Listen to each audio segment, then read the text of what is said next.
Welcome to federal का margin academy. आज हम शुरू करने वाले हैं एक्सरसाइज 2.2। तो ये है चैप्टर नंबर 2 लोगैरिथम्स। एक्सरसाइज 2.1 में हमने साइंटिफिक नोटेशन और स्टैंडर्ड फॉर्म हमने कवर किया था। अगर आपने वो नहीं देखा तो आप वो वाली वीडियो देख लें जिसमें पूरा कॉन्सेप्ट समझाया था और साथ में सवाल भी किए थे। तो अब है ना, हम शुरू करते हैं एक्सरसाइज 2.2 लोगैरिथम्स की। एंड मेक श्योर आप सब्सक्राइब कर लें। तो लोगैरिथम्स होते क्या हैं? तो मैंने आपको शुरू में इस चैप्टर के इंट्रोडक्शन में बताया था कि जो इस चैप्टर की सबसे पहली इंट्रोडक्शन वाली वीडियो थी उसमें मैंने आपको बताया था कि लोगैरिथम्स होते क्या हैं। लेकिन अब है ना, मैं वापसी बता रहा हूँ आपको लोगैरिथम्स होते क्या हैं। लोगैरिथम्स को सबसे पहले जानने के लिए आपको सबसे पहले जानने चाहिए कि लोगैरिथम्स आते कहाँ से हैं। तो हम पहले सबसे लेते हैं एक्सपोनेंशियल फॉर्म जो हमने पढ़े थे। जैसे 3 to the power 4 जो है वो है 3 × 3 × 3 × 3 जो है 81 के बराबर। तो इससे हमें क्या पता चलता है कि यार जब मैं 3 को 4 दफ़ा खुद से मल्टीप्लाई कराता हूँ, 3 को मैं 4 दफ़ा मल्टीप्लाई करूँगा खुद से, 3 × 3 × 3 × 3 3 को मैंने खुद से 4 दफ़ा मल्टीप्लाई किया तो मेरे पास आंसर आएगा 81। ये हमने सबसे पहले चैप्टर 1 में कवर किया था। फिर हमने पढ़ा कि हमने रेडिकल फॉर्म पढ़ा। रेडिकल फॉर्म में हमने क्या पढ़ा कि हम √4 और उसके अंदर हम रेडिकेंड लगा देंगे 81। तो इससे हमारे पास आंसर 3 आएगा। जब हम ये लिखते हैं तो हम ये सवाल पूछ रहे हैं कि ऐसा कौन सा नंबर है जिसको मैं 4 दफ़ा खुद से मल्टीप्लाई करूं तो मेरे पास आंसर 81 आ जाए। ठीक है, ऐसा कौन सा नंबर है जिसको मैं 4 दफ़ा मल्टीप्लाई करूं तो मुझे 81 दे। वो कौन सा आंसर है? 3। इसका मतलब रेडिकंड का मतलब ये है। अब फिर इसके बाद आता है लॉग। लॉग हमें क्या बताता है? लॉग को हम लिखते हैं as log base 3 to the 81 is equal to 4। Log में हम ये सवाल पूछ रहे हैं कि यार मैं 3 को कितनी दफ़ा मल्टीप्लाई करूं खुद से कि मेरे पास आंसर 81 आए। तो उसका आंसर है 4, कि मैं 3 को 4 दफ़ा मल्टीप्लाई करूँगा खुद से कि मेरे पास आंसर 81 आ जाए।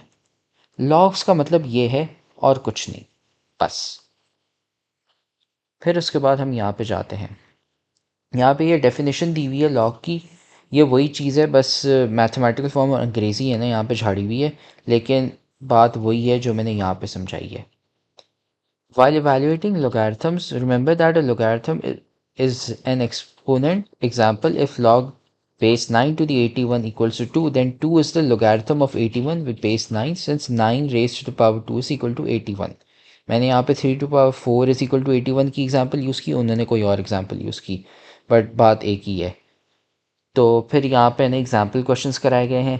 2 to the power 7 is equal to 128, 7 to the-3 is equal to 1343। तो आप है ना फिर इसको लॉग्स में से कन्वर्ट कर सकते हो। अब ये हो गया। तो अगर एक एग्जांपल मैं आपको देता हूँ, let's say 5 to the-3 is equal to 125। अगर ये है तो हम इसको लॉग की कैसे फॉर्म में लिखेंगे? लॉग, ठीक है, फिर हम यहाँ पे बेस 5 लगा देंगे, ये जो बेस है, और फिर हम यहाँ पे आंसर लिख लेंगे जो हमें आ रहा था, और फिर यहाँ पे हम 3 लिख लेंगे जो हमारी रेडिकेंड है। और अगर इसको हम रेडिकेंड के फॉर्म में लिखना चाहेंगे तो ये क्यूब 125 इज इक्वल टू 5। ये फॉर्म होती है आपकी लॉग्स और इन सब की। फिर अगले पेज में एग्जाम्पल्स दिए हुए हैं जिसमें उल्टा दिया हुआ है। उसमें ये क्या दिया हुआ है? Let's say for example log base 5 625 is equal to 4। अब इसमें हमें पावर वाले फॉर्म में कन्वर्ट करना है, एक्सपोनेंट वाले फॉर्म में। तो हम इसमें ये करेंगे 5 to the power 4 is equal to 625 लिख लेंगे। ये 5 लिखा, फिर हमने पावर लिखी यहाँ पे जो आपका आंसर था, और फिर हमने 625 लिख लिया। यहाँ पे है ना कुछ रूल्स लिखे हुए जो हमें जानने चाहिए। क्या है हमें पता है कि anything to the power 0 is equal to 1, तो b to the power 0 is equal to 1। तो इससे हमारे पास एक रूल बन जाता है, वो है कि log ऑफ बेस, कोई सा भी बेस हो, अगर उस हमने log बेस टू द 1 लिखा है, ठीक है, b कुछ भी हो सकता है, तो उसका हमेशा आंसर 0 होगा। ठीक है, अगर हमने 1 लिखा, ठीक है, अगर हमने सिर्फ 1 लिखा यहाँ पे, और बेस कोई से भी हो सकते हैं, यहाँ पे आप 1 2 3 4 5 कुछ भी डालें, क्योंकि हमने यहाँ पे 1 लिखा है ना, उसकी वजह से हमारे पास आंसर हमेशा 0 आएगा। ये पहला लॉ है हमारे पास यहाँ पे। दूसरा लॉ क्या है, हमें ये भी पता होता है कि b to the power 1 is equal to b। इसका मतलब ये है कि एक नंबर को हम खुद से एक दफ़ा से मल्टीप्लाई करें, जैसे 3 टू द पावर 1 इज़ 3। तो अब हम इसको लिखेंगे लॉग के फॉर्म में, तो ये हो जाएगा log base b to the b is equal to 1। आप कोई सा भी नंबर यहाँ पे ले लें, 3 5 कोई सा भी, अगर बेस ये वाली और ये वाली दोनों सेम है तो उसका हमेशा आंसर होगा 1। क्यों? क्योंकि anything to the power raised 1 is that same answer. b to the power of 1 वही सेम आंसर आपको देगा यहाँ पे, बस ये है और कुछ नहीं।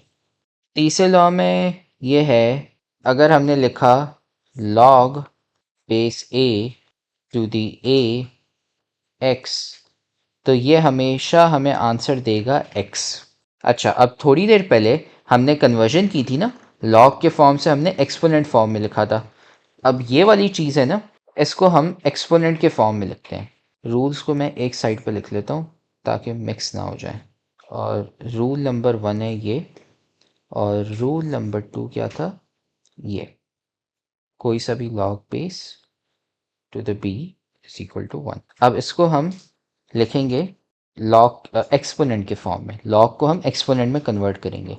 तो ये a हो गया, हमारा बेस आया, फिर हमने ये पावर लिखी यहाँ पे, आंसर को हमने पावर कर दिया, और फिर हमने ये लिख लिया, तो a टू दी x। हाँ, ये तो सही बात है। इसलिए हमेशा अगर आपके पास बेस दोनों सेम दिखें, यहाँ पे ये बेस बेस और ये लॉग के साथ जो आंसर है, अगर ये दोनों सेम है, तो हमने जैसे पहले पढ़ा था ना कि वो 1 है, तो इसको आप 1 ही समझ लें, और फिर ये जो पावर यहाँ पे जो लगी हुई है ना, ये पावर यहाँ पे a के ऊपर, तो वो ही आपका आंसर होगा। एग्जाम्पल कर लेते हैं, जैसे कि log base 5 to the 5 to the 3, ये क्या होगा कि यार हमने देखा 5 और 5 दोनों सेम है, तो हमने इसको पूरे को इग्नोर कर दिया, अब सिर्फ हम है ना पावर को देखेंगे यहाँ पे, तो आंसर हमारा 3 हो जाएगा। तो इससे हमारा तीसरा लॉ बन गया। ये आ गया हमारा तीसरा लॉ, जिसमें हमने लिख लिया log a to the a to the x is equal to x। अब हम आते हैं आखिरी लॉ पे, जो बहुत आसान है, log base a to the x is equal to log base a to the y। अगर ये लिखा हो तो इसका मतलब ये है कि x is equal to y. क्यों? हमने जैसे पहले पढ़ा था कि मैं log की डेफिनेशन क्या होती है कि मैं a को ऐसे कौन सी पावर से रेस करूं कि वो x आ जाए आंसर, और इसमें क्या हो रहा है कि मैं a को ऐसी कौन सी पावर से रेस करूं कि मेरे पास आंसर y आ जाए। अब ये पूरी चीज़ पावर है और ये भी पावर है, और ये पावर दोनों बराबर हैं। अगर ये दोनों बराबर हैं, तो अगर मैं a to the power any number करता हूँ, कोई सा भी नंबर यहाँ पर डाल दे, 1 2 3 4 5 कोई सा भी, मैं z कर देता हूँ, अगर वो मुझे ये आंसर x और y दोनों दे रहा है, तो इसका मतलब ये कि x और y बराबर होंगे। ये बस हो गया फोर्थ लॉ। तो ये जो 4 हमने बेसिक लॉ यहाँ पे लिखे ना आसान वाले, ये बहुत ही आसान है, कोई रॉकेट साइंस नहीं, ये बहुत आसान है। ठीक है, अब हम जाते हैं नेक्स्ट पार्ट पे। अब यहाँ पे एग्जाम्पल्स और कराए गए हैं और है ना कन्वर्जन्स कराई गई हैं, जो मैंने आपको कराए गए थे ना पहले, वही सेम मैंने कराई गई है। बस एक चीज़ मैं आपको बताऊँगा, पांचवा लॉ आप यहाँ पे लिख लें, log base A of zero is undefined, मतलब इसका कोई आंसर ही नहीं है। अगर मैं कोई सा भी एक लॉग बेस ले लूँ, कोई सा भी 1 2 3 4 5 कुछ भी, अगर मेरे पास यहाँ पे ज़ीरो लगा हुआ है तो इसका मतलब क्या है कि आंसर आ ही नहीं सकता उसका, नॉट पॉसिबल। तो ये और बाकी सवाल हैं यहाँ पे मैंने आपको ये फॉर्म करा दिया, और ये थोड़े से एग्जाम्पल सवाल हैं। पार्ट डी करते हैं, 6 part D. Is log base two 4 - 2x equal to y true और not true for x is equal to 0 1 और 2। तो सवाल में लिखा हुआ है कि log base 2 of 4 - 2x is equal to y। तो अब हमें क्या करना है कि इसको हम एक्सपोनेंट फॉर्म में लिख लेते हैं, 2 to the power y is equal to 4 - 2x। अब हमें ये चेक करना है कि ये सच है या नहीं for x is equal to 1, x is equal to 0 1 या 2। तो अब हम इसमें x इज इक्वल टू 0 डालेंगे, x इज इक्वल टू 1 डालेंगे और x इज इक्वल टू 2 डालेंगे। जब हम x इज इक्वल टू 0 डालेंगे तो हमारे पास आंसर आएगा 2y इज इक्वल टू 4, और इसका हमें आंसर पता है कि y इज इक्वल टू 2। बहुत आसान है। फिर हमने x इज इक्वल टू 1 डाला, 2 to the y is equal to 2, तो हमें पता है कि 2 to the power 1 is equal to 1, 2 to the power 1 is equal to 2, तो y इसमें 1 हो जाएगा। फिर आ गया x इज इक्वल टू 2, तो इसमें हमारे पास 2 to the power y is equal to 0। अभी मैंने आपको थोड़ी देर पहले एक लॉ लिखाया था कि log a of 0 is undefined. ये वही चीज़ है, आप 2 को कोई से भी नंबर से आप पावर मतलब खुद से मल्टीप्लाई करते जाओ करते जाओ करते जाओ, वो ज़ीरो पे कभी पहुंच ही नहीं सकता। मैंने आपको लेट से 2 चॉकलेट दी है, अब आप उसको डबल करो, फिर डबल करते जाओ या डबल करते जाओ, वो ज़ीरो कभी नहीं हो पाएगा। या फिर आप उसको आधा आधा आधा करते जाओ, तो वो 2 से 1 हो जाएगा, फिर हाफ हो जाएगा, फिर क्वार्टर हो जाएगा, फिर बहुत छोटा होता जाएगा, लेकिन ज़ीरो कभी नहीं हो सकता। तो इसकी वजह से आंसर यहाँ पे जो होगा ना, वो होगा y इज़ अनडिफाइंड। साथ में ना यहाँ पे आप ये भी लिख लें, कोई सा भी नंबर हो, ये ए आप 1 2 3 10 1000 -1000 कोई सा भी ले लें, a to the power y is equal to 0 is not possible. मतलब आप एक कोई सा भी बेस ले लें, नंबर 1 2 3 4 5 6 कोई सा भी, एक ही जगह कोई सा भी नंबर ले लें और उसको आप टू द पावर रेस कर दें, कोई सा भी, वो ज़ीरो कभी दे नहीं सकता। ठीक है, ये हो गया। और फिर यहाँ पे कुछ और सवाल कराए गए हैं। तो एग्ज़ाम्पल 6D हमने कर लिया, एग्ज़ाम्पल 7 वाले बहुत आसान है। अब हम आते हैं एग्ज़ाम्पल 8। एग्ज़ाम्पल 8 को हम करते हैं, log base b to the y cube plus 1 is equal to log base b of 28। इसमें हम क्या देख रहे हैं, हम यहाँ पे एक प्रॉपर्टी लगा सकते हैं। मैंने आपको थोड़ी देर पहले यहाँ पे एक प्रॉपर्टी लिखवाई थी, प्रॉपर्टी नंबर 4। अब ये वाली प्रॉपर्टी हम यहाँ पे लगाएंगे। आप देख रहे हैं कि यार इसका बेस और इसका बेस सेम है। मैं b को ऐसी पावर से रेस कर रहा हूँ जो मुझे आंसर y क्यूब प्लस 1 देगी और 28 देगी, लेकिन ये दोनों पावर बराबर हैं खुद के, तो उसकी वजह से y cube plus 1 is equal to 28। Subtraction होगी तो y cube is equal to 27। फिर उसके बाद हम क्यूब रूट करेंगे दोनों साइड्स को, तो हमेशा हमारे पास आंसर आएगा 3। तो इसका आंसर है 3, और 3 यहाँ पे भी लिखा हुआ है। अब हम आ जाते हैं एक्सरसाइज पे। Check whether log x of 7 minus x is defined for x is equal to 0, x is equal to 1, x is equal to 6, x is greater than equal to 7। तो हम पहला आंसर करते हैं, हमें सिर्फ आंसर येस या no देना है। तो अब x इज इक्वल टू 0 हम ले रहे हैं, तो log base 0 to this 7 minus x, x 0 है तो log 7, ये हमें चेक करना है किसके बराबर है। तो लेट्स से ये आंसर y के बराबर है। इसका मतलब क्या है, 0 raise to the y is equal to 7। अब हम देखें कि यार ऐसा कौन सा नंबर है कि मैं ज़ीरो को इतनी दफ़ा मल्टीप्लाई करता जाऊं तो 7 आ जाए। तो ज़ीरो को मैं जब भी खुद से मल्टीप्लाई करूंगा तो हमेशा मुझे ज़ीरो ही आंसर मिलेगा। Therefore undefined. इसका मतलब क्या है कि ये गलत है। इसका मतलब ये है कि मैं ज़ीरो को खुद से कितनी भी दफ़ा मल्टीप्लाई कर लूँ मुझे आंसर कभी 7 नहीं मिलने वाला। तो उसकी वजह से अनडिफाइंड मतलब यहाँ पे मैं नो लिख रहा हूँ। तो अब हम आते हैं पार्ट 2 पे। पार्ट 2 में हम ये करेंगे कि x को हम 1 लेंगे, तो log बेस x है, x की जगह हम 1 लिखेंगे, फिर 7 माइनस एक्स है तो 7 माइनस 1 वो 6 हो जाता है। ठीक है, इसको हम लेते हैं कोई सा भी एक नंबर, ये किसी एक नंबर के बराबर है y। अब इसको हम एक्सपोनेंशियल फॉर्म में लिखेंगे तो इसका मतलब ये है कि 1 to the power y is equal to 6। अब y ऐसा कौन सा नंबर है कि मैं 1 को इतनी दफ़ा खुद से मल्टीप्लाई करूं कि आंसर 6 आए। तो पिछली दफ़ा की तरह वापसी अनडिफाइंड। ऐसा कोई सा भी नंबर नहीं है कि मैं 1 को खुद से मल्टीप्लाई करता रहूं तो मेरे पास आंसर 6 आए। क्यों? अब लेट्स से 1 स्क्वायर ले लें, 1 मल्टीप्लाई बाय 1 मल्टीप्लाई बाय 1 कितनी भी दफ़ा आप कर लें आंसर हमेशा 1 ही आएगा।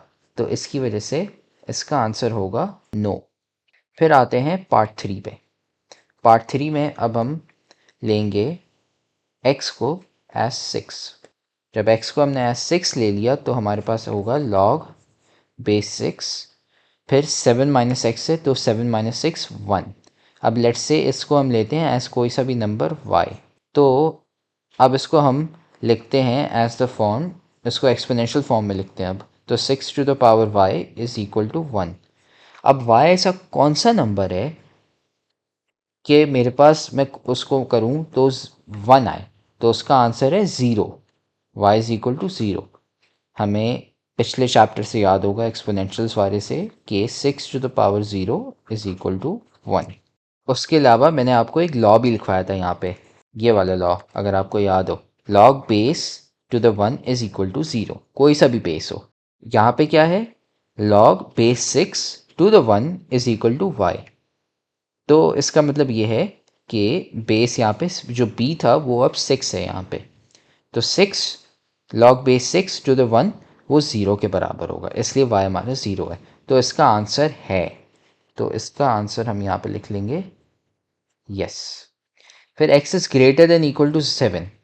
अब इसमें क्या होगा, हम x को अब 7 ले लेंगे। सबसे पहले log बेस x, तो 7 लिख लिया, फिर 7 माइनस 7 क्या है, 0। तो अब हम यहाँ पे इसको y के बराबर करते हैं वापसी, तो 7 to the power y is equal to 0। आपको लॉ भी याद होगा, रूल नंबर 5, और साथ में ये भी पता होगा कि ये अनडिफाइंड है। अनडिफाइंड क्यों है, ऐसा कोई सा भी नंबर नहीं है कि मैं 7 को खुद से मल्टीप्लाई करता जाऊँ कि मेरे पास आंसर 0 आए, तो ये अनडिफाइंड होगा। यहाँ पे आप एक और चीज़ ले लें कि log बेस a, फिर यहाँ पे मैं लिख रहा हूँ नेगेटिव y इज़ अनडिफाइंड। अब इसका क्या मतलब है कि अगर मैंने एक कोई log बेस ले लिया, लेट्स से log 2, आप कोई सा भी नंबर ले सकते हैं, मैं log 2 ले रहा हूँ, और फिर यहाँ पे मैंने कोई नेगेटिव नंबर लिख लिया, लेट्स से नेगेटिव 7।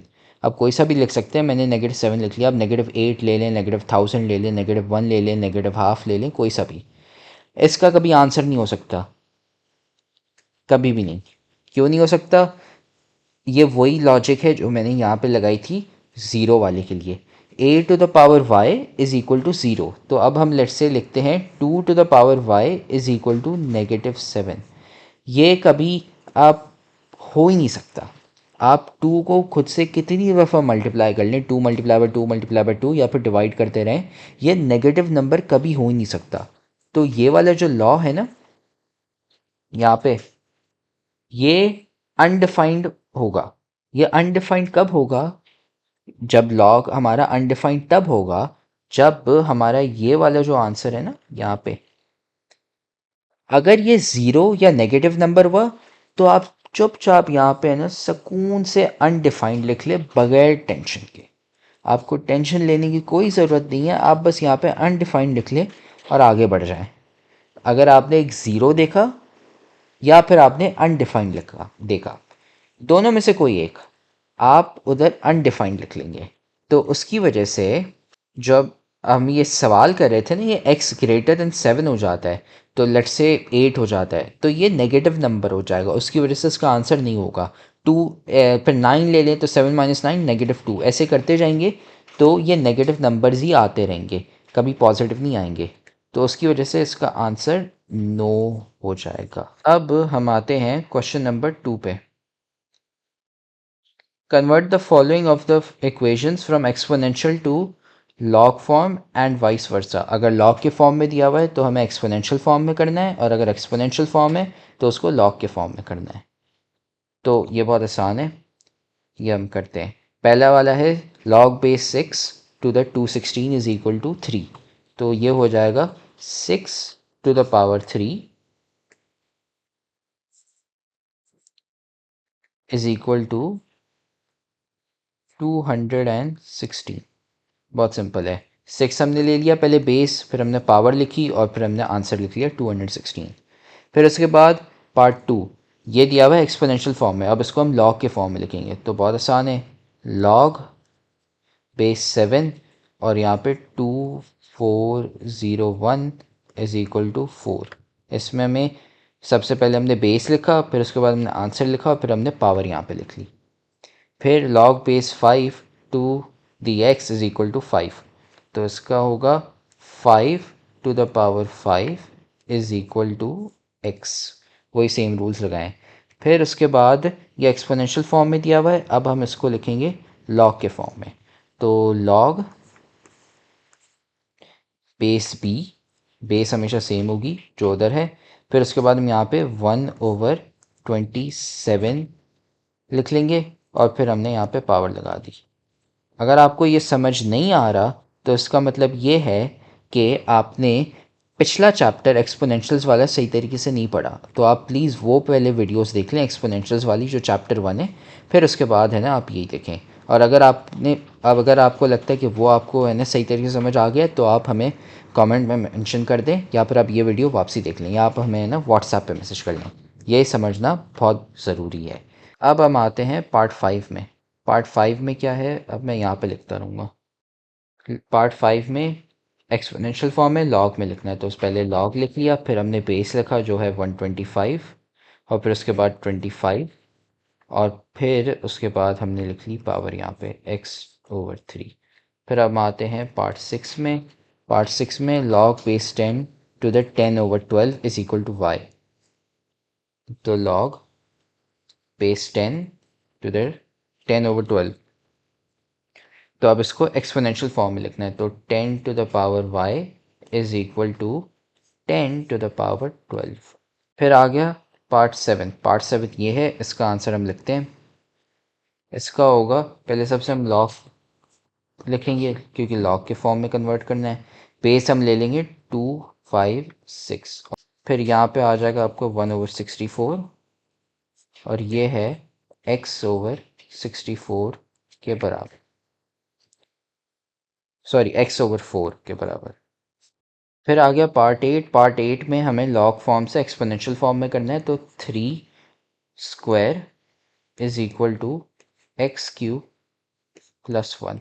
ये जो सवाल मैं कर रहा हूँ ना, ये आप सवाल खुद भी है ना प्रैक्टिस कर लें, इससे आपकी है ना, ये आप खुद भी सॉल्व करें। अगर आप ये सॉल्व करेंगे तो आपके दिमाग में ना आराम से ये बैठ जाएंगी। इससे आपकी भी प्रैक्टिस हो जाएगी और साथ में फिर सवाल करना बहुत आसान हो जाएगा। एक्सपोनेंशियल फॉर्म है 5⁻1 2x-3 के बराबर।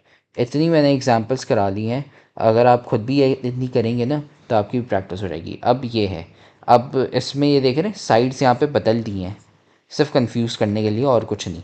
इतनी कोई टेंशन लेने की बात नहीं है।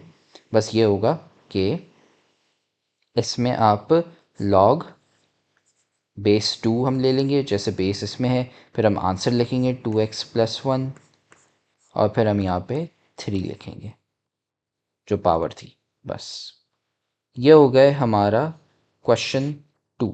अगर आप खुद से भी ये करेंगे ना सवाल सॉल्व, तो आपको सवाल बहुत आसान लगेंगे, क्योंकि अब तक है ना आपकी फिर प्रैक्टिस भी है ना काफ़ी हो चुकी होगी।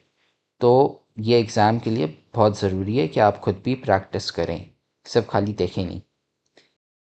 अब हम आते हैं क्वेश्चन नंबर 3 पे। पहला पार्ट है लॉग के फॉर्म में दिया हुआ है। अब लॉग के फॉर्म में दिया हुआ है, इसको हम पहले एक्सपोनेंशियल फॉर्म में लिखेंगे। तो ये x⁻1 इज इक्वल टू 3 हो जाएगा। तो इसकी वजह से x इज इक्वल टू 3 बहुत आसान है। तो इसका आंसर है 3। फिर आ गया log base to the x+1 to the 9 is equal to 2। तो सबसे पहले हम इसको एक्सपोनेंशियल फॉर्म में लिखेंगे x+1 whole square is equal to 9। फिर हम स्क्वायर रूट करेंगे तो x+1 होगा 3 के बराबर, या x+1 होगा -3 के बराबर। अगर आपको पहले चैप्टर से याद है स्क्वायर रूट ऑफ 9 3 और -3 दोनों के बराबर हो सकता है। हमें नहीं पता किसके बराबर है, लेकिन हम है ना दोनों के बराबर कर लेते हैं और देखते हैं कि आंसर क्या आ सकता है। तो अगर हम पहले वाले को सॉल्व करेंगे तो उससे हमारे पास x इज इक्वल टू 2 आएगा, और अगर हम दूसरे वाले को सॉल्व करेंगे तो उससे हमारे पास x इज इक्वल टू -4 आएगा।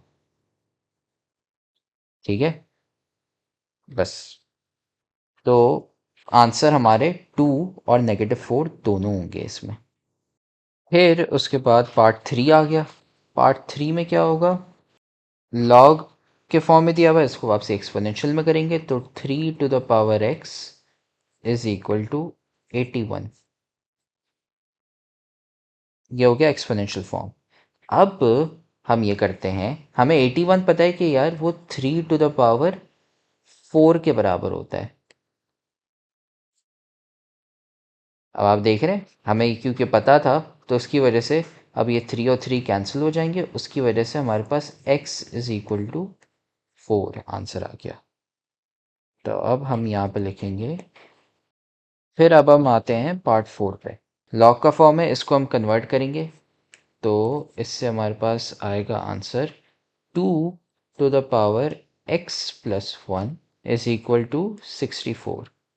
अब हमें पता है कि यार 64 2 की पावर है। कौन सी पावर? 6। 2⁻6 है 64 के बराबर। तो अब 2 और 2 यहाँ पे सेम है तो वो कैंसिल हो गए। तो x+1 इज इक्वल टू 6। तो इसकी वजह से x इज इक्वल टू 5। जिसने पहला चैप्टर जो पिछला वाला था ना, वो अगर जिसने बहुत ही अच्छे तरीके से पढ़ा होगा ना, उसको अब ये चैप्टर बहुत ही हलवा लग रहा होगा, क्योंकि मोस्ट ऑफ द कॉन्सेप्ट्स हैं, क्योंकि लॉग आपका पूरा एक्सपोनेंट से निकला है उसकी वजह से। फिर हम आते हैं हम पार्ट 5 पे। इसको एक्सपोनेंट फॉर्म में कन्वर्ट किया, 2⁻4 इज इक्वल टू x। तो ये है x हमारा 16 के बराबर। 2⁻4 होता है 16 के बराबर, तो यहाँ पे हमने लिख लिया अब 16। फिर log base 2 of x² - 1 is equal to 3। तो अब इस केस में हम पहले एक्सपोनेंट फॉर्म में लिखेंगे, तो इसमें होगा 2⁻3 इज इक्वल टू x² - 1। ये हो गया। अब इसको हम सॉल्व करेंगे। 8 इज इक्वल टू x² - 1, दोनों साइड पे 1 ऐड हो जाएगा, तो x square is equal to 9। अब हम है ना स्क्वायर रूट लेंगे दोनों साइड का, तो इससे हमारे पास दो आंसर आएंगे, एक है 3 और दूसरा है -3। इसमें आंसर क्या होगा आपका 3 एंड -3। अब हम आते हैं क्वेश्चन नंबर 4 पे। Find the unknowns appeared in question 2। मतलब ये जो हमारे पास यहाँ पे एक्स वाई ये सब पड़े हुए थे ना, ये सॉल्व करने हैं हमें जो क्वेश्चन 2 में, इसलिए मैंने आंसर यहाँ पे क्वेश्चन 2 के है ना यहाँ पे छोड़े हुए हैं वर्किंग और ये सब। पहला पार्ट है, इसमें कोई एक्स और वाई नहीं है तो इसका मसला नहीं, इसका भी कोई मसला नहीं। फिर आ गया तीसरा पार्ट, हमने ये सॉल्व किया था log base 5 to the x is equal to 5, तो ये 5 to the power 5 is equal to x. तो अब हम इसको सॉल्व करेंगे, तो x is equal to 5 raise to the 5, तो ये इसका आंसर हमारा हो जाएगा x is equal to 5 raise to the 5। इसको जब आप सॉल्व करेंगे तो आंसर आएगा 3125। ये है आंसर आपका पार्ट 3 का। फिर उसके बाद log base b3 to the -4 is equal to 127। इसमें हमें b के लिए सॉल्व करना है कि b क्या है। अब है ना लॉग की फॉर्म को आप छोड़ दें, हमने पिछला चैप्टर पढ़ा हुआ था एक्सपोनेंट्स का, तो हम उसके थ्रू करेंगे सॉल्व। कैसे करेंगे ये मैं दिखाता हूँ आपको। हमारे पास दिया हुआ था b to the -3/4 is equal to 127। अब मुझे पता है कि 27 जो है ना, सबसे पहले तो 1/27 जो है इसको मैं एक किसी और फॉर्म में लिखूंगा। कौन सा फॉर्म? जिसने पहला चैप्टर सही तरीके से अच्छे तरीके से पढ़ा होगा तो उसको पता है कि यार 27 को मैं है ना 1/27 की जगह मैं उसको 27 टू द पावर -1 में लिख सकता हूँ। जवाब वही सेम है, बात वही है, 27 टू द -1 या 1/27 एक ही चीज़ है। लेकिन ये भी किसी को पता होगा कि 27 असल में 3 टू द पावर 3 है, तो उसकी वजह से 27 टू द -1 जो है ना ये 3 टू द पावर -3 के बराबर हो जाता है। तो अब मैं b टू द -3/4 है, इसको मैं लिखूंगा as equal to 3 to the -3। अब आप देख रहे हैं -3 टू द पावर दोनों साइड्स में, तो उसकी वजह से है ना सिंप्लीफिकेशन हो जाएगी, ये यहाँ से हट जाएगा और ये यहाँ से हट जाएगा। उसकी वजह से b to the 1/4 is equal to 3। इसका मतलब b टू द 1/4 जो है उसका मतलब क्या है, b raised to the square root of 4। अब इसका मतलब क्या है, b टू द 1/4 ये असल में है वही सेम चीज़ जो यहाँ पे आप रूट टू द 4 b भी लिख लेना, एक ही चीज़ है, ये दोनों एक ही चीज़ है। तो अब इसको हम कैसे सॉल्व करें? अब हम ये करेंगे कि दोनों साइड्स को रेज टू द 4 कर लेंगे। उससे होगा ये कि 1 टू द 4 है वो मल्टीप्लाई बाय 4 हो जाएगा, तो उसकी वजह से आंसर हमारे पास यहाँ पे b बचेगा और 3 रेज टू द 4 आ गया यहाँ पे। 3 रेज टू द 4 होता है 81 के बराबर, तो उसकी वजह से हमारा ये वाला जो आंसर है ना b, वो 81 के बराबर होगा। आपको यहाँ पे तो समझ आ गया होगा कि मैंने ये किया कि अगर a स्क्वायर होता है और यहाँ पे b स्क्वायर होता है तो ये दोनों कैंसिल होके a is equal to b हो जाते हैं। वही सेम चीज़ यहाँ पे हुई है, दोनों रेज टू द -3 है, तो उसकी वजह से मैंने 3 और 3 कैंसिल कर दिए, -3, बस वही सेम चीज़ है, सिंपल है। और जो ये वाला पार्ट है इसमें हमने रेज टू द 4 कर दिया, यहाँ पे 1/4 था तो इसको मैंने रेज टू द पावर 4 कर दिया और इस साइड को भी मैंने रेज टू द पावर 4 कर दिया। उसकी वजह से हमारे पास जो बचा 1/4 वो है ना हट जाएगा, क्योंकि यहाँ पे टाइम्स 4 हो रहा होगा और यहाँ पे भी रेज टू द 4 है। उसकी वजह से हमारे पास b इज इक्वल टू 81 आया। बहुत आसान है, सिंपल है। ये हो गया हमारे पास पार्ट 4। फिर आते हैं हम पार्ट 5 में। पार्ट 5 का हमने यहाँ पे लॉग फॉर्म लिखा था ना, log base 125 is equal to x/3। इसको हम है ना वापसी एक्सपोनेंशियल फॉर्म ही लेते हैं, इसका वो ज़्यादा आसान होगा। तो एक्सपोनेंशियल फॉर्म जो है 125, यार जिसने पढ़ा होगा ना 125 पिछला चैप्टर, वो उसको है ना आराम से कह सकता है कि यार 125 को मैं 5 रेज टू द 3 लिख सकता हूँ, ठीक है। और फिर ये है मल्टीप्लाई बाय x/3 क्योंकि वो पावर में लगा हुआ है। और 25 वो हर किसी गली गली के बच्चे को पता होता है कि वो 5 स्क्वायर के बराबर होता है। तो अब 3 और 3 यहाँ पे मल्टीप्लाई हो रहे हैं, ये कैंसिल हो गए। फिर हमारे पास बचा 5 टू दी एक्स, वो होता है 5 स्क्वायर के बराबर। तो इसका मतलब ये है कि x इज इक्वल टू 2। तो इसमें आंसर x 2 के बराबर है।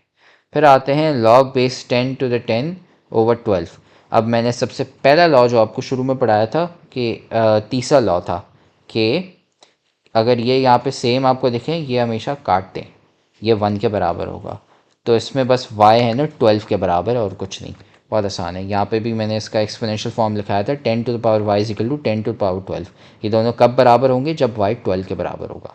फिर ये वाला आ गया 256 raise to the x over 4 is equal to 1 over 64। अब ये भी बहुत आसान है, इसको हम करते हैं 256 raise to the x over 4 is equal to 1 over 64। अब 256 जो है वो है 4 टू द पावर 4 के बराबर, ठीक है। और यहाँ पे ये x to the raise over 4 है। और 164 है जो, वो है 4 रेज टू द नेगेटिव 3 के बराबर। क्यों? 4 मल्टीप्लाई बाय 4 मल्टीप्लाई बाय 4 करेंगे तो 64 आ जाएगा। 4 क्यूब 64 होता है। अब नेगेटिव 3 वहाँ पे हम इसलिए लगा दिए क्योंकि 1 ओवर 64 है, तो उसको हम ऊपर ला रहे हैं। बस वही रूल्स हैं जो हमने पिछले चैप्टर में लगाए थे। अब यहाँ पे x ओवर 4 मल्टीप्लाई बाय 4 हो रहा होगा, तो ये कैंसिल हो गए। बचा हमारे पास 4 to the power x is equal to 4 to the power negative 3। अब दोनों को इक्वल होना चाहिए, कब होंगे? जब x नेगेटिव 3 के बराबर होगा। जब x नेगेटिव 3 होगा यहाँ पे, तभी वो सेम होंगे। तो इससे हमारा ये पार्ट भी हो गया। फिर अब इसमें आते हैं पार्ट 8 को हमने यहाँ पे एक्सपोनेंशियल फॉर्म में लिखा था कि 3 square is equal to x cube plus 1। तो इसको अब हम सॉल्व करते हैं। इसमें क्या होगा कि यार 3 स्क्वायर 9 के बराबर होता है, is equal to x square है, क्यूब है एक्स क्यूब प्लस 1। हम सब्ट्रैक्ट करेंगे तो x cube is equal to 9 minus 1, वो 8 के बराबर होता है। और फिर उसके बाद हम क्यूब रूट लेंगे दोनों साइड्स का, तो answer x is equal to 2 आएगा। तो इसका आंसर है x इज इक्वल टू 2। फिर इसका पार्ट 8 का फिर पार्ट 9 है, इसको हमने यहाँ पे लॉग के फॉर्म से हटा के हमने यहाँ पे लिखा था एक्सपोनेंशियल फॉर्म। तो अब इसका जो एक्सपोनेंशियल फॉर्म है वो है 5 raise to the 1 is equal to 2x minus 3। इसमें क्या होगा कि सबसे पहले 3 हम दूसरे साइड पे ऐड कर देंगे, तो 5 plus 3 is equal to 2x। ये हो गया 8 इज इक्वल टू 2x। तो इसकी वजह से डिवाइड बाय दोनों साइड हम 2 से कर लेंगे दोनों साइड को डिवाइड, तो x हमारे पास 4 आ जाएगा। तो अब इसका आंसर है 4।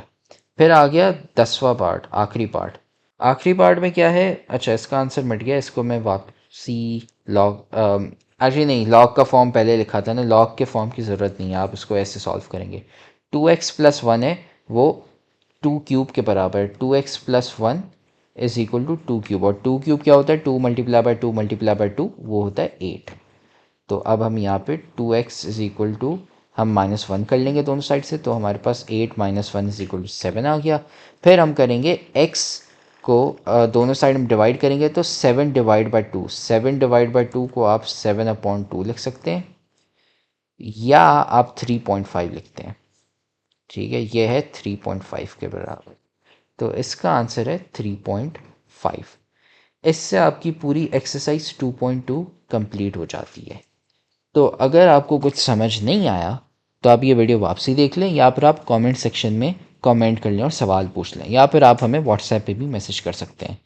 तो अब हम अगली वीडियो में एक्सरसाइज 2.3 शुरू करेंगे। तब तक के लिए गुड लक, और साथ में चैनल को सब्सक्राइब भी